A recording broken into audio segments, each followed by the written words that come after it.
This is your man, Bill Bellamy. This is the number one podcast in the nation. It is the number one podcast for the culture, the movement, and the discussion. Today, we have one of my favorite football players of all time. He don't even know it. NFL champion, Heisman Trophy winner, Mr. USC. I can just keep going on now. He's, a Fox analyst over there at Fox Sports. Yes, sir. I had to have him. Ladies and gentlemen, can we introduce to top Billin family, Reggie, Mr. Spectacular Bush in the building. Let's go. Sir. Let's go. Yes, Let's go. First of all, the reason why I said spectacular, Reggie, you don't know this, right? Before we ever became friends, I always wanted you to get the ball because that's crazy. Me too. Because with you, it was guaranteed money. Yeah, it's like whether you get it on a punt return, whether you came out the slot, whether you running on a halfback pitch, you was gonna make something. I mean, something. God damn. Was you always like that? You know what? Starting from young, when I first played football, a quick little story. My parents, my mom didn't want me to play football. She was very protective, and she thought, oh man, it's too aggressive. He might get hurt. And once I, was playing on the playgrounds in school, and I was faster than everybody, and I was, making moves around everybody. It was like, man, you should play football. I was like, oh, okay, yeah. Let me think about that. So I talked to my mom, and then eventually we ended up finding a team that I joined. In my second game ever, I was 9 years old. I had 8 touchdowns.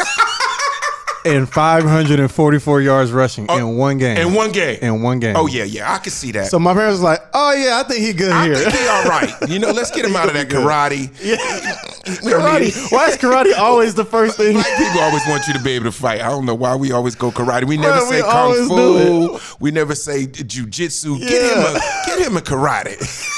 That's funny, man. But this is a thing that's absolutely amazing. Even when last night, I was watching some of your highlights. A lot of it is just instinct. Like the way it was almost like watching you in a video game. You know what I mean? Your instincts are just so in the moment that cats miss you. Yeah. Like No, you're there, right. But you're not. 100%. And I think that comes from, one, growing up and just the kind of the way we play football in the neighborhood was just like, everybody had this game where, you throw the ball up in the air and you catch the ball and then you just got to make a move on somebody. You got to go score a touchdown. And I think from those early memories to once I started playing football in Little League, Pop Warner, and my first coaches that I had. Hold on one second.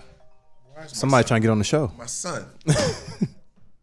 Baron, why are you calling me right now? Yeah, I'm doing a podcast. What's wrong? Nothing. I was gonna say there's food at home. Yep, there's food at home. Go eat. I know you're starving. I'll call you afterwards. He's driving now. Hey, it don't stop. Do it. What? In the middle of the podcast, is it food home? Because I'm hungry. It don't matter how old they get. Don't matter. You still gonna be pops. Oh golly. Okay, where was it? Boom.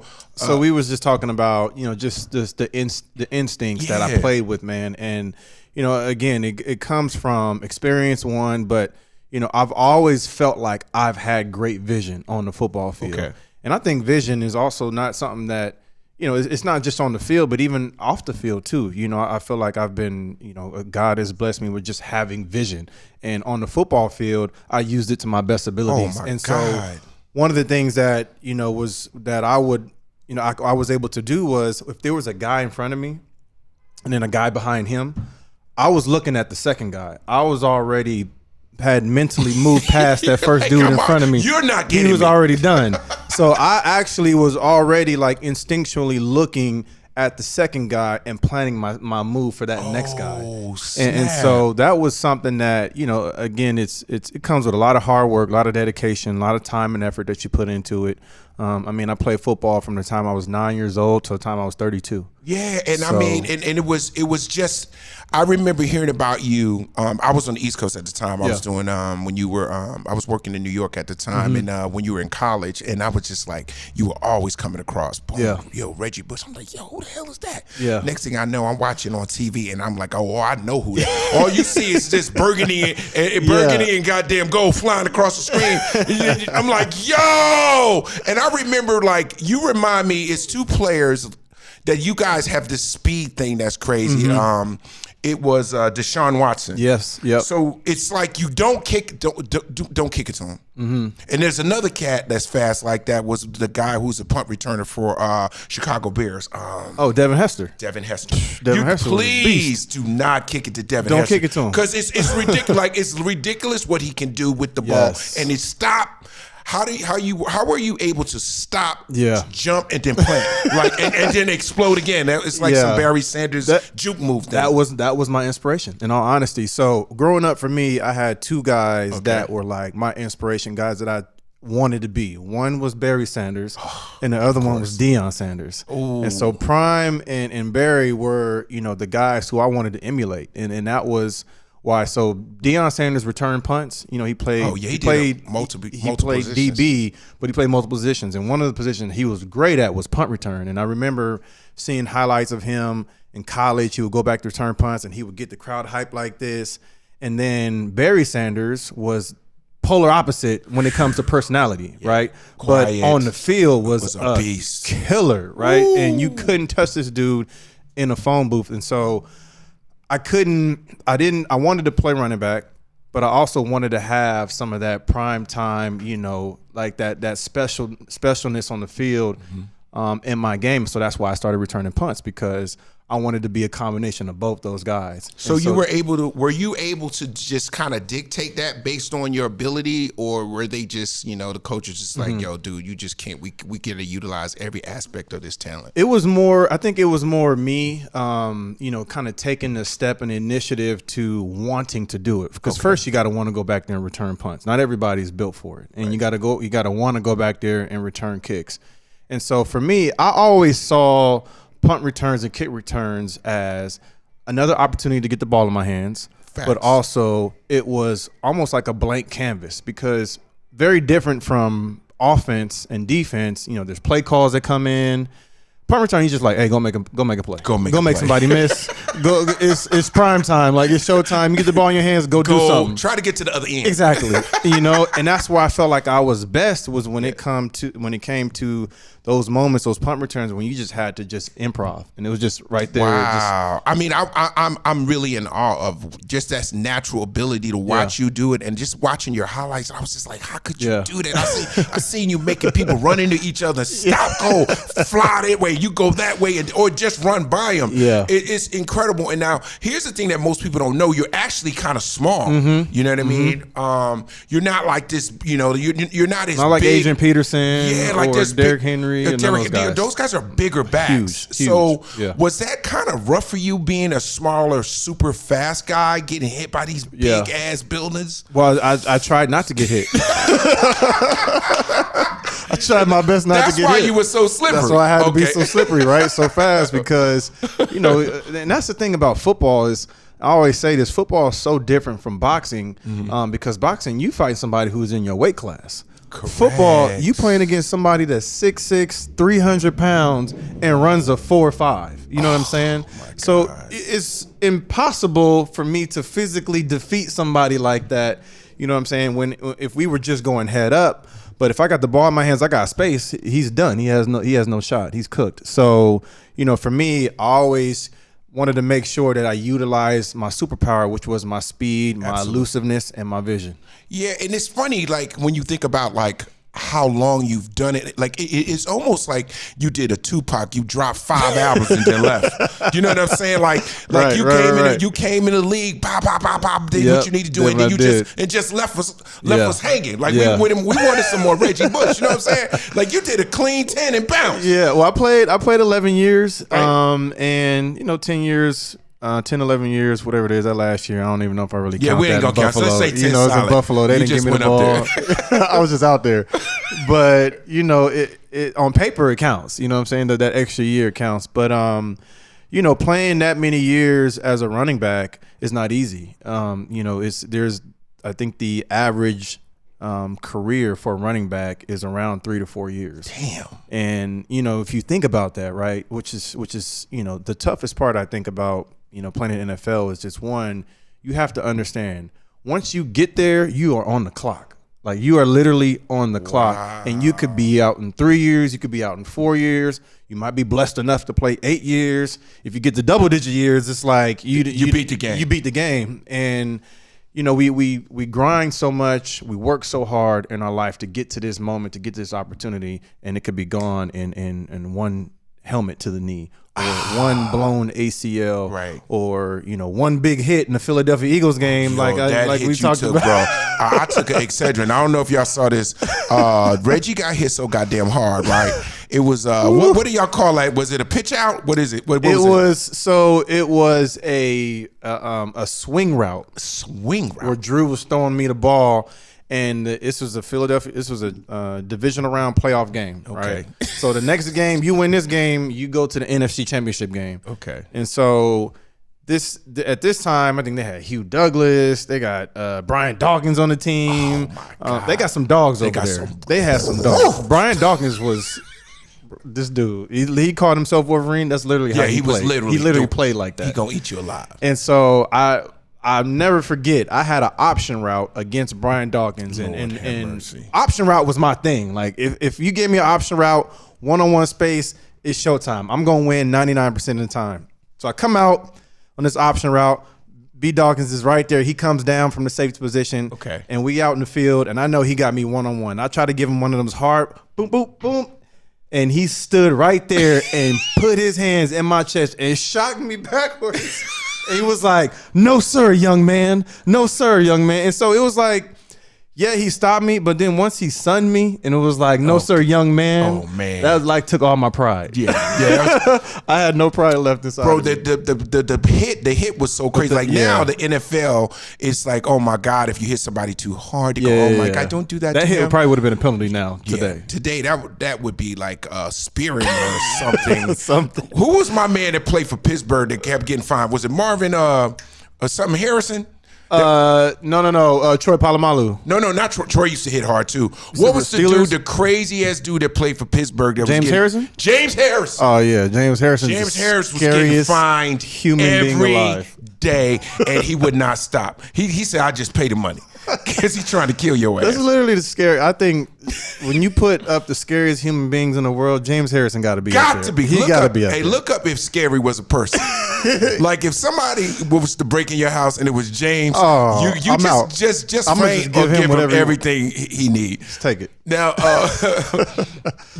let's go back to that hit though. Okay, go ahead. You say we go back to that hit. The hit was actually a great play by their defense because what they ran was a zone blitz, and so in a normal blitz, if I got this swing route and our receiver has a slant route, and so the way that Drew is reading that is if it's zone, the receiver will sit and he'll just throw it to the receiver because my route will be dead. But if it's man coverage, it's usually coming to me. And then if they blitz, it's definitely coming to me. Absolutely. So what they ran was a zone blitz. So the linebacker blitzed, but the corner sat. Ooh. And so as soon as he sat and saw that ball go up in the air, it was showtime. It was called Reggie Bush about to lose his vision for about 13 seconds. Exactly. So I literally lost my vision. I couldn't see nothing. I was just joking. You serious? I was dead ass serious. So when he hit me like right here in my sternum, in my chest, right? Okay. And it felt like I got hit with a bomb. It felt like I got hit with a cannonball. Right. And so knocked the wind out of me. I hit the ground. I jumped back up really quickly because, I didn't want to show that I was down. Right. But it hadn't registered in my brain yet that I couldn't breathe. There was literally no air in my stomach. So I dropped right back down to the ground. Now I'm crawling on the ground for air. Like I'm looking anywhere and everywhere for air. Your watch. I thought you was looking for your watch. I was looking for air. And so knocked the wind out of me, and now I can't breathe and I'm tired. I don't know if anybody who's ever had the wind knocked out of them. It's painful. It is painful but scary because you can't get the air back. You like trying to fight for it and it's not coming back. And so I looked up into the stands and it just started getting more hazy and more hazy. I'm just like, all right, this is it. I'm gone. I'm about to die right here on the football field. I literally thought for a second I was going to die on the football field. I was fighting. How were you able? Did they give you oxygen or something? They call a timeout because they know you were hurt? Well, they called a timeout. and you know, it just took a second for me to like get my air. That's what I'm saying. It's scary to get the wind knocked out of you because it's not on your time. You can't get the air. You just got to wait till your stomach releases. That pain. And then you like get the air. You like, and you finally get the. Bro, it is the scariest feeling. I don't know anybody who's watching or listening. It is the scariest feeling because you do not know when your wind is coming. You don't know. And it always happens when you're doing something in sports. Yeah. Or boxing, it probably happens all the time. Oh my God. I did an interview with Bud Crawford, boxer. Terrence Crawford, and he said when it happened to him, he got hit so hard he wanted to tell his manager, "I'm done," but the dude was talking so much shit that he just didn't. He just held him, but he said he really wanted to say, "I'm done," because that hurt. I ain't signed up for this. Oh, no. Hold on, time out. Y'all ain't tell me it's gonna be like this. Yo, I mean, and you got to understand. I've been around football a long time, and I remember when Terrell Davis told me he was done, and he was just on top of everything. And at that time, I didn't know he was having migraines. Yeah, he was playing for the Denver Broncos at the time, and he was saying that he was really having a hard time with having these migraines, and it was tough for him to get out of the bed. He was like, he was like, real talk, man, I don't want to do it no more. It takes me 45 minutes to get out the bed. Was that ever like your kind of vibe, like absolutely during the season or so? There was times where my wife would have to carry me to the bathroom, literally from the bed just to the bathroom, because my spine was just so messed up that I couldn't take a step by myself because every step felt like somebody was sticking a knife like in my back. There has been times where my knee has been literally the size of this table. Like and you gotta ice it up, you gotta wrap it up, and you gotta get right back to practice on Wednesday. Tuesday, Wednesday. See, this is the part of the game that that's part of people don't know. They don't see. We don't know that. We don't ever realize how bad you guys get hurt. Like we don't see that part. We just know injured. We don't know how severe it can be because I had a very sort of rookie version of it doing Any Given Sunday with Jamie Foxx and LL Cool J, was that we had to do the workouts with y'all. Yeah. We had to do the two-a-days with the real players, and we had to learn 52 plays in like 6 weeks, right? My God. So we was really doing it, and I was sore every Reggie, Reggie, I thought I was going to die. Let me tell you what saved my life, the ice tub. Yeah. Because I couldn't walk. Like my ankles, my quads, my knees. It was just because I played basketball most of my. I ran track, played basketball, but football is like explosive. Stop, chop your feet, explode, coming out your brakes. Everything is. So if you're not used to it, it's like it's like your quads are like when I can't describe the kind of burning. It's almost like it's torn. Yes, it's exactly how it feels. It feels like it's torn, exactly. Right? And the funny part was I was limping back to my locker, right? And the big dudes are in the ice tub with reading paper. Yeah. And one of the big guys was like, "Yo, dog, you ain't gonna make it, Bill. Hey, baby, them legs dead, bro. Hey, bro, get in the tub. It's an open tub." I said, "Man, I ain't getting in that tub." I said, "I'm gonna take me some Advils." He said, "Advils ain't gonna help." Advil ain't gonna do shit. Yeah. Did you used to get in the tub? Bro, I had no choice. Oh, my God. No, you're not going to survive football without getting in the ice tub. And actually, you should, while you're in season and training camp, you have to be in the ice tub every day. Every day? Every day. But why? Tell people why. Why do you get in the ice tub after a game or whatever? Because of, one, the lactic acid buildup that's going to build up into your muscles like you're talking about. And then the next day, it's going to be so sore, it's going to feel torn. Like, sensitive to the touch, too. Yes. Like, I could touch your quad. And you're like, oh, shit. Yeah. And so you have to get in every day because, one, the amount of torture and pain that you're putting on your body. Right. The human body is not meant to survive 6 months of trauma and to be able to just walk normal out here like, yeah, I'm good, nothing wrong with me. You know, and that's the thing I think that's so tough about football is, especially when you marry, you got kids, is you go to work all day and you have to put on this, you know, this helmet, this mask, and you have to be this gladiator. Yeah. By the time you leave the facility doors, you got to take that mask, you got to take that helmet off, and you got to go back to being a human being. Oh, it's hard. However, you still got all the pain on your body. You still got all the migraines. You still got all the headaches, all the trauma, all the foot problems, ankle. You bringing all that home. Yeah. And so, you know, the kids want to go to the movies. And then the kids want to just jump on your back. And they want to go to the movies, watch cartoons. Yeah. Your wife want to go do some stuff. You know, so that's what's so tough is just that going through those peaks and those valleys of just pain management each and every day, each and every week. It's tough. And that's why guys' careers are 3 to 4, on average of 3 to 4 years, because it's physically, humanly impossible to do it without ice tubs, without, you know, some extra stuff that's going to help you feel better. Yeah.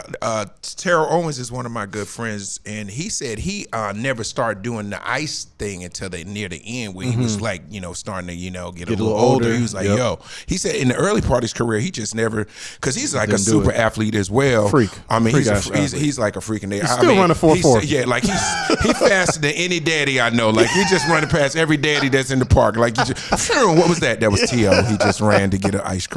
But yeah, that boy he's ridiculous. He's ridiculous. But I want to ask you about, so you were talking about longevity and the span of a running back. 'Cause I just was watching ESPN, and it was just really pissing me off a little bit how they counting Ezekiel Elliott out, right? Yeah. So they always go with the analytics. Like that's your report card. Always. You know, they were saying, well, he used to average 7 yards a carry over the last 2-3 years. After he got the bag, he made 2 or 3, maybe 4 here and there. Yeah. What are your thoughts on that? That's how they get you. Honestly, that's how they do you. You know, you get the contract, and then, you know, once you start to get a little bit older. And it's not even like, but y'all not even old, and they you're say not y'all even old. That's the thing. You're like, bro, I'm 28 years old. I ain't old. Y'all been putting this. You 28 years old. And you a senior citizen. Exactly. Okay. And so, you know, that happened. The same thing happened to me when I played in New Orleans.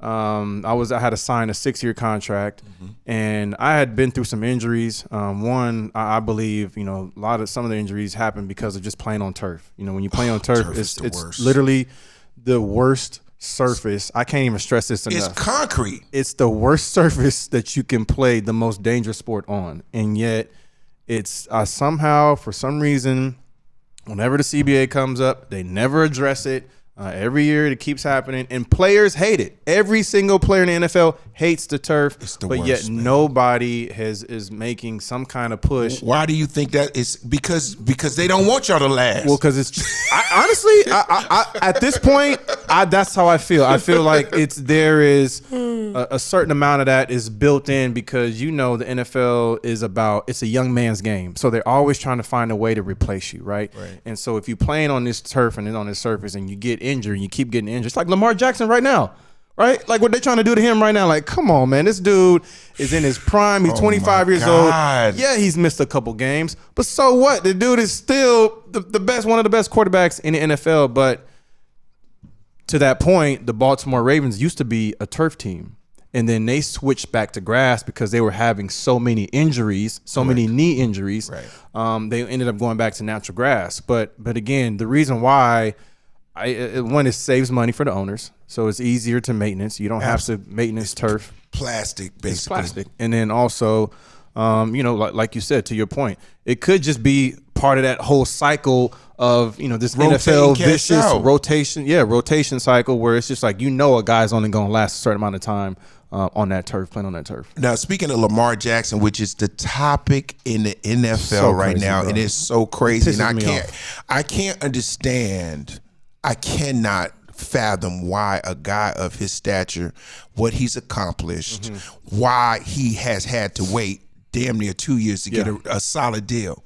It doesn't make sense. It's because he has no agent and they don't want to, I think so. What's happened is the way that the NFL works. Whenever a quarterback gets a deal, the next quarterback up in line is trying to get a bigger deal. And so it really, as much as you have quarterbacks on separate teams, the business side of it, they're working together because. When Deshaun Watson got his deal from Cleveland Browns, he got a fully guaranteed contract. Right. Okay, so now here we go. The next quarterback, because you're not going to say Deshaun Watson is better than Lamar Jackson right now. All. Nobody's going to say that. It's not even not until he can prove that on the field in Cleveland. I think he can get back there, but nobody would say that right now. So Lamar Jackson's turn is to go in and say, I need a guaranteed contract and I need to get more money. And so that's why I think the butting of the heads is with the Baltimore Ravens and Lamar Jackson. But either way, this dude is he's changing. He's changed literally the position for Baltimore Ravens. They've never had a quarterback like him, ever. It's never been the last person I've ever seen close to it, but he wasn't as big and strong, it was Michael Vick. Yeah. He just changes every dynamic of what y'all think y'all gonna do. And he forces you to be honest, which means that you got to respect the run and the pass. And when he drops back to throw the ball, he can throw it and put it on a dime. And so then you got to play coverage. But however, at the same time, if those D ends and those D tackles don't get to him, he can take off and run. He gone, and you're not gonna catch him. And so, to me, Lamar Jackson, this is the future of the quarterback position, right? Okay. We're seeing now quarterbacks who come out of college. Everybody's a dual threat quarterback now, right? Yeah, you have to be. You have to be because the game where the Tom Brady's, the Peyton Mannings, the Drew Brees, where those guys were just pocket passers. That's not this game anymore. No. You got to be able to move. You got to be able to extend plays with your legs.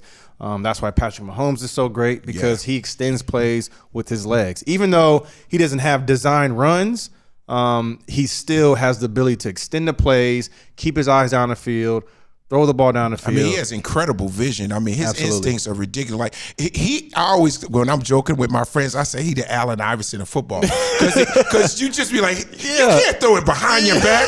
To the running back, can you do a sidearm with your offhand? Like he just be doing bugged out stuff and it works. It's creative. He throw it like a screwball football, and it's and the guys on the slant, and it worked right. Absolutely. Oh my God, I saw him do like a little scoop, like he was just threw it to him like here, you take it, and end up being a touchdown. Right, and so that's what that's what is so fun about. I think about this game now is the direction of where it's headed is. It's heading to these quarterbacks who can do more, right? They can take off and run. Jalen Hurts is another guy who I'm a huge fan of. What a phenomenal year he had. And just watching him from college when I thought he got a raw deal in Alabama where he got replaced by a guy where he should have been a starting quarterback. But what he did really showed a lot. Really was really showed me a lot about his character. Because he transfers to Oklahoma, then he goes and takes Oklahoma, to a competitive level, almost wins a Heisman Trophy. Did he win it? No, he didn't win it. No, he didn't win it. Almost wins a Heisman Trophy, and then goes on to get drafted, and then has to sit for a couple years behind Carson Wentz. To last year, what we saw was just phenomenal. Ridiculous. Bro.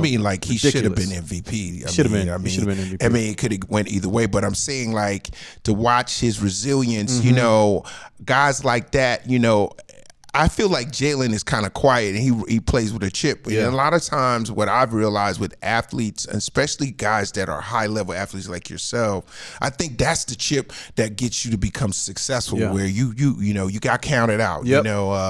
Let's say Tom Brady was like the last of the last dude, so he had to climb up. Michael Jordan didn't make the high school basketball team. He said that'll be the last time I ever MJ got to let that go, bro. Yeah, he holding on to that thing, don't he? He's steady holding on to that. He want to beat everybody's ass on that bus that day. He's still mad about that high school basketball. He hot. Are you ever gonna sit me down, Playboy? Come on, MJ. Goddamn. Let that man, he made a mistake. All right, we get it. Yeah. I mean, I think what you have done masterfully is navigate through all the bumps and the bruises. Yeah. And what's amazing is you have all the accolades. You know, you did everything. I feel like you did everything the right way.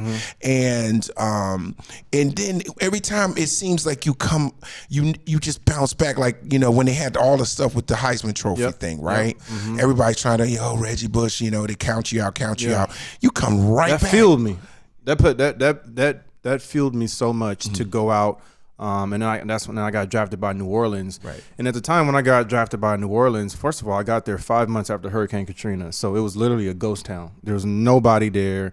And remember at this time, wow, a lot of people had left to move to either Atlanta or Houston. The stadium, the Superdome, was still not rebuilt yet from the hurricane. There was still destruction. So when I got drafted, they flew me in. I landed. The first thing they did was take me on a tour of the lower Ninth Ward and just to see all the destruction of what happened. And so I'm in this very, very, weird kind of a situation where I'm extremely happy about the opportunity that I have in front of me. But then as I'm driving through this neighborhood and driving through these cities, those people were just devastated. Yes, and it was one of the most just surreal feelings. I'll never forget it. And you drive past houses and you would see spray paint in a circle. You would see a circle in yellow, and then you would see a number in the middle of that, and that represented how many bodies they found in each house. And so for me as a young 21-year-old kid coming from LA, coming from USC, from Hollywood, to be just kind of immersed directly into this, it really gave me it just put everything in perspective. Facts. That there's a lot more out there bigger than football.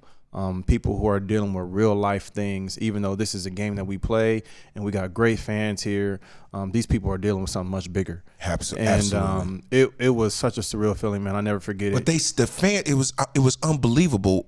Through that adversity, the fans still rallied around the team. Yep, they did. Like they loved you guys. There's a couple of NFL teams that have this like, it's almost like cult-like. Yeah, it's like exactly. It's like when you. I was in Houston, and I was in the sports bar. I was doing a show there, and all these New Orleans people was there, and they like, who that? Yeah. Like, bro, they was all over me. Yes, I was like, whoa, I like the Giants. Yeah. Okay, I'm scared to say I like the Giants because there was so many Saints fans. You know what I mean? That feeling that you guys had is a love that runs deep. Exactly, and I think that's the perfect way to describe it, man. It's like this family member, who you've known your whole life, and then you have this opportunity to do something special for them in a time when they're in real need, in dire need of just a lot of different things. And my relationship with New Orleans, with anybody, anytime somebody tell me they're from New Orleans, I think your boy had an assistant with an LSU sweater on there. I was like, oh, what's up, man? Oh, you from New Orleans? Yes, sir. And it's like that feeling because of the connection that we had, absolutely, the relationship that we built with the fan base down there, the support that they gave us during a time period when they didn't have much. They had nothing. They had nothing. And so for us, I was so happy and so blessed to be able to play on this team with great players, and great win coaches, a Super Bowl. And win a Super Bowl. And winning that Super Bowl for New Orleans, I can't even tell you that the right. I still get chills. I get chills right now. It was beautiful. The timing of it couldn't have been. It was like a movie. Exactly. Right? Exactly. It was like a movie. It was like a movie. I'll never forget that Super Bowl. It was like a movie. I was like crying. I'm like, you be trying to be tough, man. Yo, this deep as hell, bro. And that's how it was, man. And this is the thing about Reggie Bush that, I'm speaking to you third person, like you're not here, but the thing that I really admire about you, man, is your character. Like you just a solid ass dude, you know what I'm saying? That. And you never waver, man. It's like, now I was watching something about the NIL. Like my son plays, he's a high school athlete, right? And so now the NIL for my son, anybody whose son is a teenager now, this is the first time kind of like in amateur sports where and NIL means name, image, and likeness, where an amateur athlete can be compensated to some degree. You know what I mean? Because I remember back like in the 90s, there was a big stink about the college football players could not get any money off of Madden. Yeah, because you was I seen you in there. I seen your number, but that was you. Yeah.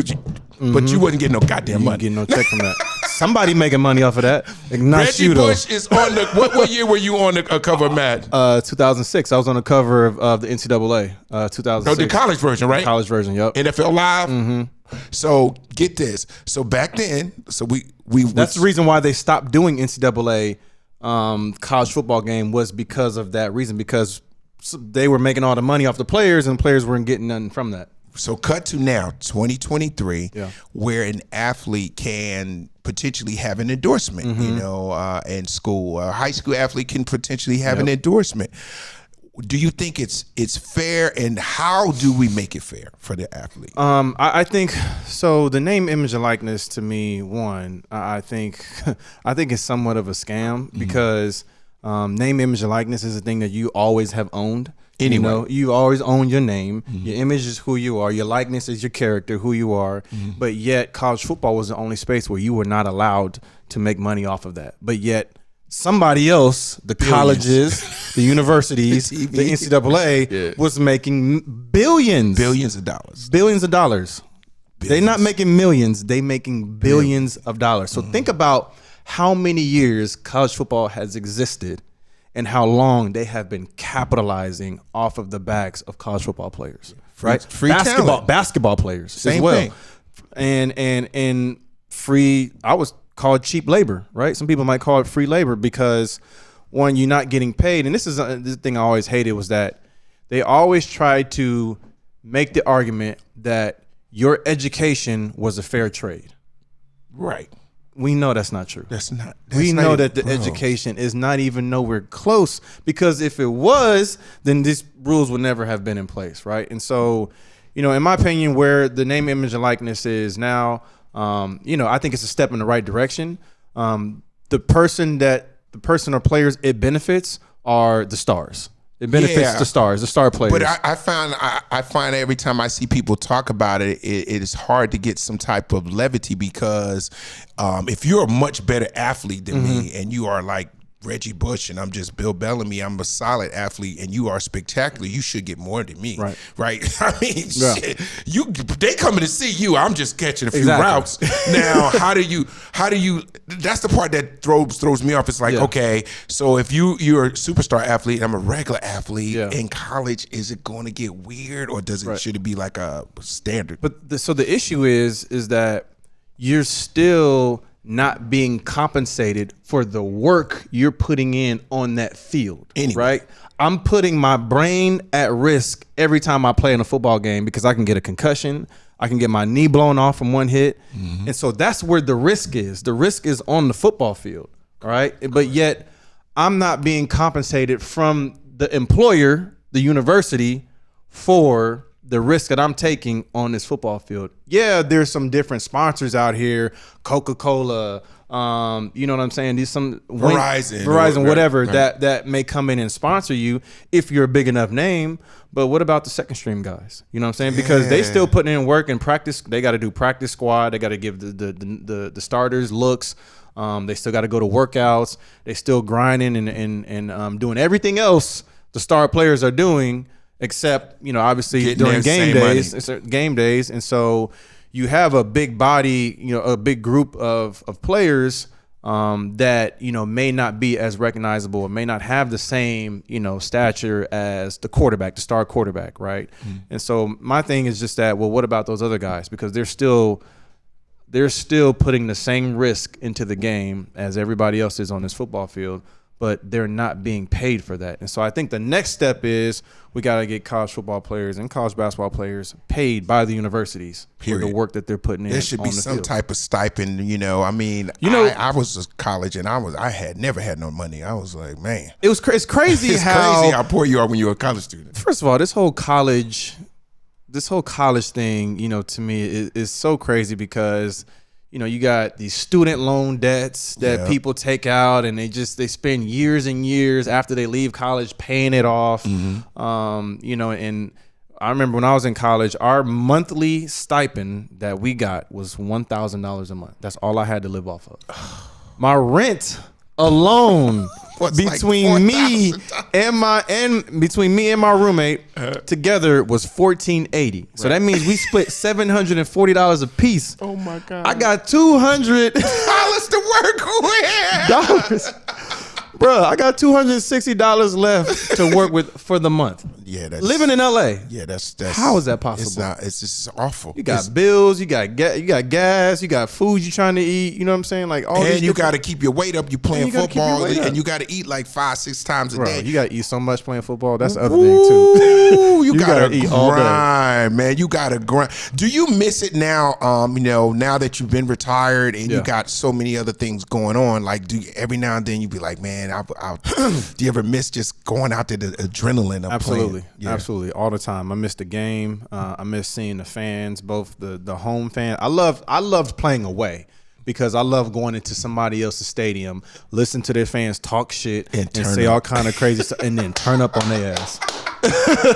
And just turn up on their ass, and then watch how quiet they get. Yeah, you shut all that down. Shut all that energy down. You're like, yeah, what's up now, punk? Yeah, I mean, that was one of the things that I love most about Any Given Sunday. That thing that I still carry with me. That's my favorite movie, by the way. Oh, I think it's one of the dopest favorite movie football of all movies. Is that you gotta want it in life? Like you have to wake up feeling it, believing it, and then tasting it to a level that no one else does. Exactly. That's your edge in life. You know what I'm saying? Yeah. You got to go to that. You got to go to that dark space. Honestly, in football, because you got to go to that space where it's you and only you, and where nobody else can really survive. Like you got to walk this narrow path to be able to just get to the heights and make the money that you hope that you can make to provide for your family and to be able to build off of and to invest with and to all these different things that life requires. It's very tough, and playing football, as much as we see it on Sundays and we see it on TV, and it's exciting and it's fun and it's big hits and all these different things, every single player that goes home after the game feels like shit. Whether you win or you lose, you still hurting. If you win, it feels a little bit better, but you still feel like shit. So oh my God, that's it's so not funny. A sport where you're going to feel good. Yeah, it's a sport your where body is taxed. Most of the time, you're gonna feel like shit. Yeah. Hey, what's one of the most sage advice you ever got for somebody while you were playing? Something that you still carry with you today? Man, wow. Keep your circle tight. Keep it small. Man, you put me on the spot. I promise you, as soon as I leave here, I'm gonna have you're gonna have 20 of them. No, good ones. Okay, but just we can always come back to it if it pops in your head. I got one funny thing I want to throw at you. You are the only person, black male, that I know that survived the Kardashian curse. How did you? You is the only survivor, Reggie.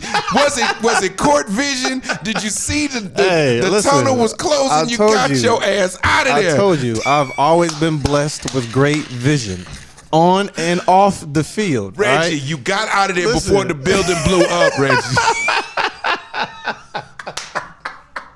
Nobody survived it. Kanye couldn't survive it.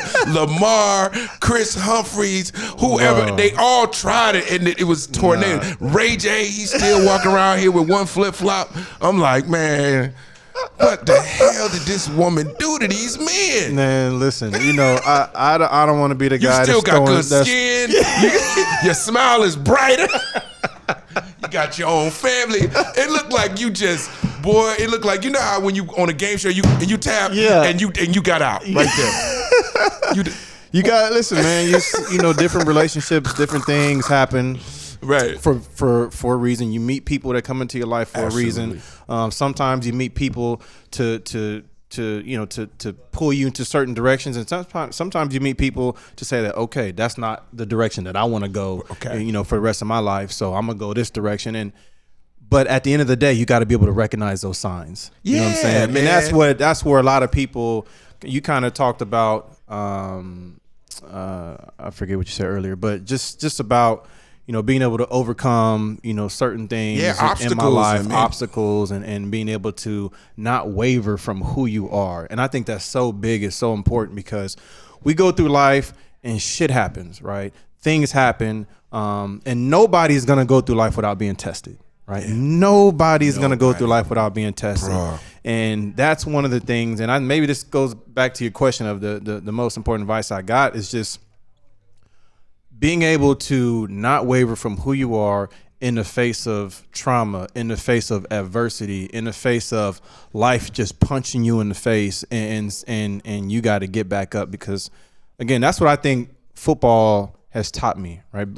At the end of the day, football raised me. I was raised by my mom and my stepdad, but really football raised me. And I was born into this sport, which is in my opinion is like being born into the jungle. Like, you're born into complete chaos. And it's so true. The thing for me, the football field became my place of peace. And when you think about that, the football field is the most unpeaceful place, right? But yet, somehow, some way, I found peace in that. And that's what football, I think, ultimately teaches you, is when you get your ass knocked down, get back up. Get up. Don't stay down. Get back up. And if you stay down, you never going to recover, right? And so, that I think that's so important for one, I'm anybody, glad you're inspiring people that are watching and listening to you, man. It's like your proof is in the pudding. You have been through it. I mean, I've been through hell and back. You know what I'm saying? Like, when I saw you on the in the Wendy's commercial, and they're making light of this situation, but I was just like, yo, just lean into it. You ain't running from it. You ain't, not at all. It's like, look, man, I feel honestly, because I just love you, and I feel like your talent speaks for itself. They need to give you your Heisman absolutely back. And we're working on it, and you need to be Hall of Fame. I appreciate that. I mean, for real. I mean, ain't no other Bushes. Well, they just accepted me into the College Football Hall of Fame. So I just got into that. Let me get some. Let me get some, RB. Appreciate you, man. Stop playing with me, man. They can't deny talent, man. Nah, you can't. Just watch the tape. Watch the tape and make the decision. And that's all I ever wanted to be. It was like I just wanted to be nice on the football field. That was it. Like, whether you liked me off the field or not, whether your personalities and my personality didn't vibe, but do you respect what I did on that football field? And at the end of the day, that's what I teach my kids, is that, and it's funny because my daughter said this the other day. She was talking about, maybe some of the girls don't like her on this team, the soccer team that she's on. And I was like, listen, baby, at the end of the day, not everybody's going to like you. Not everybody's going to vibe with you. And they might even be jealous, right? But regardless, if you go out there and you ball and you knock some people around and you show that that you can do this, then they're gonna have to respect you. And they're gonna have to, when they walk by you, they're gonna have to say what's up to you. And tell them your daddy can fight. Exactly. Your daddy can fight. Exactly. So just get real. They want to get real, I'll come up there. But I'm trying not to. I'm trying to be a respectful black father right now. You know what I'm saying? On the show, we do this with all our guests. It's a lot of fun. It's called All Facts. I'm going to ask you a question. Okay. All you got to do is tell the truth. Tell the truth, the truth, but the whole truth. So help you God. All right, let's do it. I'll give you right now. All Facts with Reggie Bush. Top 5 USC football players that ever play, including yourself. Go. You got 4 choices. Let's see. I'm gonna throw O.J. Simpson in there. Bam. Got to put the juice in there. The juice. I'm gonna put Junior Seau in there. Junior Seau. I grew up in San Diego. And when you lived in San Diego growing up, I played baseball and football. If you wanted to play any of those sports, your 2 idols in San Diego was Tony Gwynn or Junior Seau. Absolutely. Those were the 2 guys. So I got to put Junior in there. And then I'm gonna put my guy Matt Leinart in there, just because that's my brother. He won the Heisman Trophy. We did some special stuff together, and then I'm gonna put Marcus Allen in there as well. Gotta put Marcus in there. I hate that it's not enough spaces because you got Troy Polamalu out there. Well, y'all run heavy though. You got know, my the dog Trojans is big. My dog Lindell White, who deserves to be in there. You know, but man, some great players that I've played with and guys that really paved the pathway for me. You know, who I just to this day I look up to. Okay, all facts with Reggie Bush. Question number 2: if you had to pick 5 guys that you think that might be as fast as you, like when you might. Now, I mean, I'm saying they fast enough. I don't know if you know. Give me 5 guys, present day football players right now that you know got them wheels, got them burners. Cheetah, I'm gonna put Bam! Cheetah in Gotta there. say Cheetah. Gotta put Cheetah in there. Mm-hmm. Speed. This running back, Raheem Morstead. I watched this dude one time take a. Oh my God, he took a pitch one time. I think he ran track and field too. I believe he did. This dude, he took off. This is when he played for the 49ers. I think he got traded now, but man, he was moving. And I was like, God damn, he fast as hell. So Cheetah, Raheem Morstead, speed. God dang it! I'm drawing a blank on the guys. I'm thinking right now. Who you got? That I want to add to that. That's got them wheels. I'm thinking like the real wheels, like you like. Like oh, yeah, the burners. Why am I drawing a blank right now? What about my man? We gotta go with OBJ. Yeah, OBJ, of course. Yeah. OBJ for sure. Freakishly fast. No, he's crazy fast. Crazy fast. OBJ crazy fast. He's from the Who else? Chaz, you got somebody? Anybody else got somebody that's super fast in the NFL right now? Because we drawing a blank. I know Cheetah just won a sprint. He ran in track and field. I was like, and ran off the goddamn TV. It was like a 60-meter sprint indoor and blew the rest of the guys away. Terry, you can't cheat. You can't Google it. I think you can't. You got to go from the head. Hey Reggie, you can't go from the head. He was like, yo, I'm drawing a blank. Like, yo, this shit good. That's a good question, but you hit me with all facts and I'm done. we tapped out at 3. It's Reggie. I'm gonna remember. So it's Reggie. I'm gonna remember some guys. Cheetah, Raheem. I know it's 2 more. Come on, man. All of us can't come up too fast.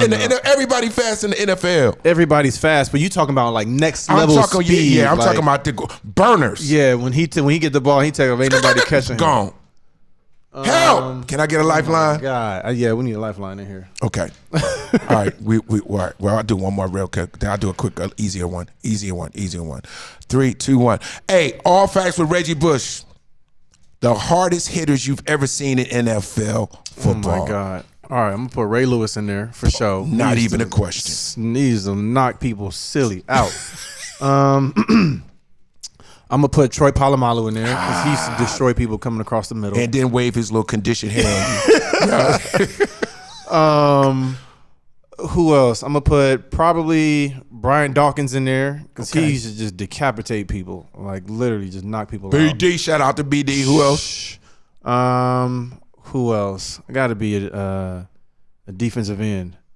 You gonna go defensive end? You gonna go defensive end? You should destroy people. Lawrence Taylor. I mean, yeah, Lawrence. Well, you going old school. I was just saying. I mean, if you want to go like that. I always try to throw the Giants in whenever I can. If I can throw one quick Giant player anywhere, I do it. If you want to go that direction, man, it's a lot of guys. Ronnie Lott. Come on, baby. You know what's crazy with me? You know what's crazy about Ronnie Lott? Ronnie Lott used to, when I was at USC, he'd come to our team a few times and give a speech. And he always told this speech about when he had to get his finger amputated. Yeah, that's during the game. Ain't no way, bro. I love football, but there's no way in God's green earth you could have came to me and been like, "Hey, cut it off. We gotta cut it. I'm gonna cut it off, dog. I'm good. Hey, man, hit it with the axe. Hell, what? You won't even find an athlete like that right now that's willing to do that. Hey, bro, get it out of there, bro. It's broke, man. Ain't no way. Look up. So how was he able to play? Did he explain, like, what did he do? He taped it? Obviously, it got smashed up in between helmets. So I think it was what he said. And then during the game, he was just like, just cut it off. I'm going to go back in there and play. I would love to go back in that time period and be like, hey, bro, don't do it. Don't cut it off. Hey, don't cut it off. Hey, listen, just go to bed. Go to bed. We got doctors out here. We can get you some surgery. You could. That's the mentality you have to have. Going back to what you said, you got to be a monster to play the game. And that's, I know that's an extreme level, but you got to play with broken bones in football. You got to play with torn ligaments. You got to play through concussions. I played through many concussions. You got to play through stingers. I think stingers is one of the worst painful feelings I've ever had, is when you get hit and your neck goes a certain way and it pushes on a nerve.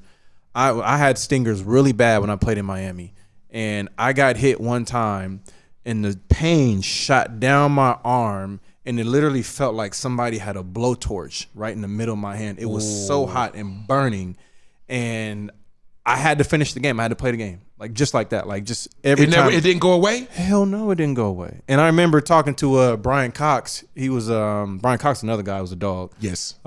He was on our team. He was a coach at the time, and I remember him telling me the story. His rookie year, he broke his neck, and because he knew I was dealing with stingers, he was like, "You got to just go into the shower. You got to make it as hot as you can, and just sit there for as long as you can." I was like, "Oh, great advice, man. Thank you. That's gonna fix my neck. That's gonna fix my neck. I was like, gonna fix my neck back together. Pour some water on it."